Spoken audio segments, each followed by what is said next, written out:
നാടിനെയും നഗരത്തെയും വർണ്ണാഭമാക്കി ശോഭയാത്രകൾ പുരോഗമിച്ചുകൊണ്ടിരിക്കുകയാണ്. ഇപ്പോൾ കണ്ണൂരിൽ നിന്നും ശ്രീജിത്ത് ചേരുകയാണ്. ശ്രീജിത്ത്, എത്രത്തോളം മനോഹരമാണ് അവിടുത്തെ കാഴ്ചകളും? തീർച്ചയായും KP, വളരെ കരുത്തുള്ള ഒരു ആഘോഷമാണ് കണ്ണൂരിൽ നിലവിൽ നടക്കുന്നത്. കാരണം അല്പസമയം മുൻപായിരുന്നു, 1 മണിക്കൂർ മുമ്പായിരുന്നു ഇത്തരത്തിൽ ഈ ശ്രീകൃഷ്ണ ജയന്തി ഘോഷയാത്രയ്ക്കിടെ CPMന്റെ ഒരു ആക്രമണം ഉണ്ടായിരുന്നു. അത് ഈ ശ്രീകൃഷ്ണ ജയന്തിയുമായി ബന്ധപ്പെട്ട അനൗൺസ്മെന്റ് വാഹനമായിരുന്നു ഈ CPM പ്രവർത്തകർ തകർത്തിരുന്നത്. അത് കണ്ണൂർ കീച്ചേരിയിലായിരുന്നു ആ സംഭവം. പക്ഷേ നാം ഇവിടെ കാണുന്നത് അങ്ങനെ ഒരു ആക്രമണത്തിനും ഈ ശ്രീകൃഷ്ണ ജയന്തിയെ തകർക്കാൻ കഴിയില്ല, ആ ജനപങ്കാളിത്തത്തെ കുറയ്ക്കാൻ കഴിയില്ല എന്നതിന് തെളിവാണ് ആ പുറകെ നിന്ന് വരുന്ന ആ വലിയ ജനക്കൂട്ടം. നൂറുകണക്കിന് കുട്ടികളും അതോടൊപ്പം തന്നെ ബാലകന്മാരും ബാലികമാരുമാണ് നിലവിൽ ഇതുമായി ബന്ധപ്പെട്ട് അണിനിരക്കുന്നത്.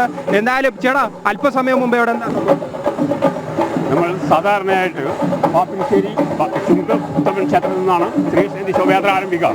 പക്ഷേ ഇപ്രാവശ്യം ഹൈവേയുടെ പ്രവർത്തനങ്ങൾ നടക്കുന്നതുകൊണ്ട് നമ്മൾ മുൻകൂട്ടി കോലത്തുവയൽ നിന്നും ആരംഭിച്ചിട്ട് വടേശ്വരം മഹാശിവക്ഷേത്രത്തിലേക്കാണ് ശോഭയാത്ര തീരുമാനിച്ചത്. അതുപ്രകാരം തന്നെ അനൗൺസ്മെൻറ്റിനുള്ള മൈക്ക് പെർമിഷൻ വളവട്ടൂർ സ്റ്റേഷൻ പരിധിയിലും അതുപോലെ തന്നെ കണ്ടവനം സ്റ്റേഷൻ പരിധിയിലുമായിട്ട് എടുക്കുകയുണ്ടായി. അതുപോലെ തന്നെ മറ്റുള്ള എല്ലാവിധ പെർമിറ്റുകളും കാര്യങ്ങളും പെർമിഷനും പോലീസിൽ നിന്നും ആ ഭാഗത്ത് നിന്ന് എടുത്തുകൊണ്ടാണ് നമ്മൾ ഈ പരിപാടി നടത്താൻ തുടങ്ങിയതും എല്ലാം മുന്നോട്ട് പോയതും. അതിനൊപ്പം ഇന്നലെ വൈകുന്നേരം നമ്മൾ ഇതിൻ്റെ ആഘോഷ പരിപാടിയുടെ തോരണങ്ങൾ കെട്ടുന്നതുമായിട്ട് ബന്ധപ്പെടുമ്പോൾ രാത്രിയും ചെറിയ വിഷയങ്ങളുണ്ടായി. രാത്രി ആ വിഷയങ്ങളുണ്ടായി, അത് പോലീസിൽ അറിയിക്കുകയും എന്നാൽ പോലീസിൻ്റെ ഭാഗത്ത് നിന്ന് യാതൊരുവിധ നമ്മൾ മൈക്ക് പെർമിഷൻ എടുത്തിട്ട് പോലും നമ്മൾ പരിപാടിക്കുള്ള പെർമിഷൻ എടുത്തിട്ട് പോലും നമുക്ക് വേണ്ടി യാതൊരുവിധ അനുകൂല നിലപാടുകളും പോലീസിൻ്റെ ഭാഗത്തു നിന്ന് ഉണ്ടായിട്ടില്ല.